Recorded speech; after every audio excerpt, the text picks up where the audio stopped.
PM কিষাণ প্রকল্পের টাকা পরিবারের কতজন পাবেন একসাথে? বাবা ও ছেলে একসাথে পাবেন কি না? নিয়ম কি রয়েছে? এবং নতুন যারা পিএম কিষাণ প্রকল্পের জন্য আবেদন করতে চাইছেন তারা 2019 সালের পরের রেকর্ড বা পর্চা দিয়ে আবেদন করতে পারবেন কি না? এবং পিএম কিষাণ প্রকল্পের 16তম কিস্তির টাকা কবে পাবেন? টাকা পাওয়ার জন্য আপনাদেরকে কি করতে হবে? কারা এই প্রকল্পের 16তম কিস্তির টাকা পাবেন না এবং কোন কৃষকরা পাবেন? বিস্তারিত জানতে হলে ভিডিওটি স্কিপ না করে সম্পূর্ণ দেখুন এবং চ্যানেলে যদি নতুন হন তাহলে চ্যানেলটি সাবস্ক্রাইব করে রাখুন। তো চলুন বেশি কথা না বলে ভিডিওটি শুরু করা যাক। এখনও পর্যন্ত 15টি কিস্তিতে 2.81 লক্ষ কোটি টাকা দিয়েছেন সরকার। প্রধানমন্ত্রী নরেন্দ্র মোদী গত বছরের 15 নভেম্বর পিএম কিষাণ প্রকল্পের 15তম কিস্তি প্রকাশ করেছিলেন। সরকার এখনও পর্যন্ত 15টি কিস্তিতে 2.81 লক্ষ কোটি টাকা ছেড়েছেন। এতে উপকৃত হয়েছেন প্রায় 11 কোটি কৃষক। তো প্রথমেই জানাবো পিএম কিষাণ প্রকল্পের টাকা একই পরিবারের বাবা ও ছেলে পাবেন কি না। নিয়ম কি বলে? একই পরিবারের বাবা ও ছেলে দুজনেই কি পিএম কিষাণের সুবিধাভোগী হতে পারেন? তাই আপনার প্রশ্নের উত্তর হলো না। নিয়ম অনুসারে একটি পরিবারের শুধুমাত্র একজন সদস্য প্রধানমন্ত্রী কিষাণ সম্মান নিধি যোজনার সুবিধা পেতে পারেন। সম্প্রতি কেন্দ্রীয় সরকার পিএম কিষাণ বিধি সংক্রান্ত নোটিশ জারি করেছেন।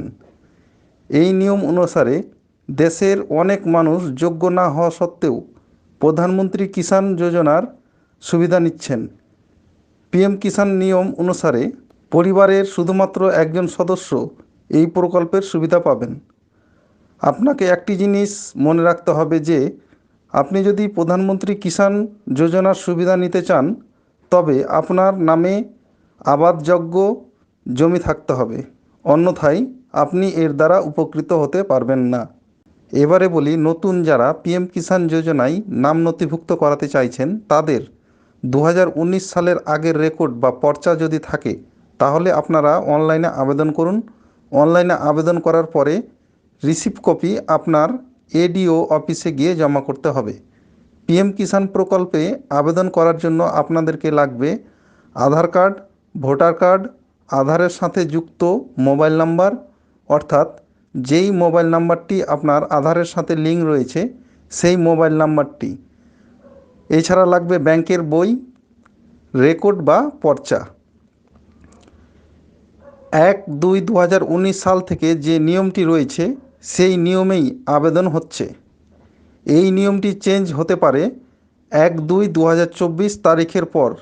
যদি নিয়মে পরিবর্তন আসে তাহলে আপনারা 2019 এর পরের যে রেকর্ড বা পর্চাগুলি রয়েছে, যেমন 2020, 21, 22, 23, 24 সালের যে রেকর্ডগুলি রয়েছে এই রেকর্ডগুলি দিয়ে আপনারা পিএম কিষাণ প্রকল্পের জন্য আবেদন করতে পারবেন। যদি নিয়মে চেঞ্জ হয় তাহলে কিন্তু আপনারা এই সব রেকর্ড বা পর্চাগুলি দিয়ে আবেদন করতে পারবেন। পিএম কিষাণ প্রকল্পের 16তম কিস্তির টাকা সম্ভবত আপনারা ফেব্রুয়ারি মাসেই পাবেন। তবে এ বিষয়ে এখনও অফিসিয়ালি কোনো ডেট ঘোষণা হয়নি। যেহেতু 2023 সালে পিএম কিষাণ যোজনার টাকা ফেব্রুয়ারি মাসে দেওয়া হয়েছিল, তাই 2024-এ 16তম কিস্তির টাকা ফেব্রুয়ারি মাসেই দেওয়া হতে পারে, এমনটাই সম্ভাবনা রয়েছে। এবারে বলি কোন কৃষকরা পিএম কিষাণ যোজনার 16তম কিস্তির টাকা পাবেন না।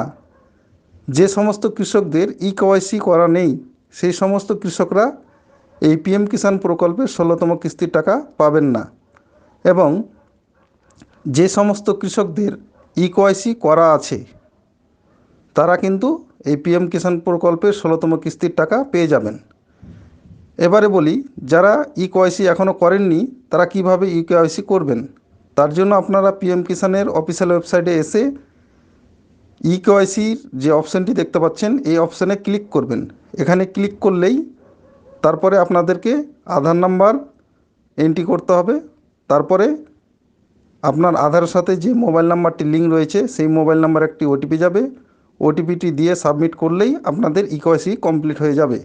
তারপরেই আপনারা এই পিএম কিষাণ প্রকল্পের 16তম কিস্তির টাকা পাবেন। আশা করি আপনারা বুঝতে পেরেছেন। ভিডিওটি যদি আপনাদের উপকারে আসে, ভালো লাগে, তাহলে লাইক, কমেন্ট এবং শেয়ার করতে ভুলবেন না। এতক্ষণ পর্যন্ত ভিডিওটি দেখার জন্য আপনাদের অসংখ্য ধন্যবাদ। Thank you.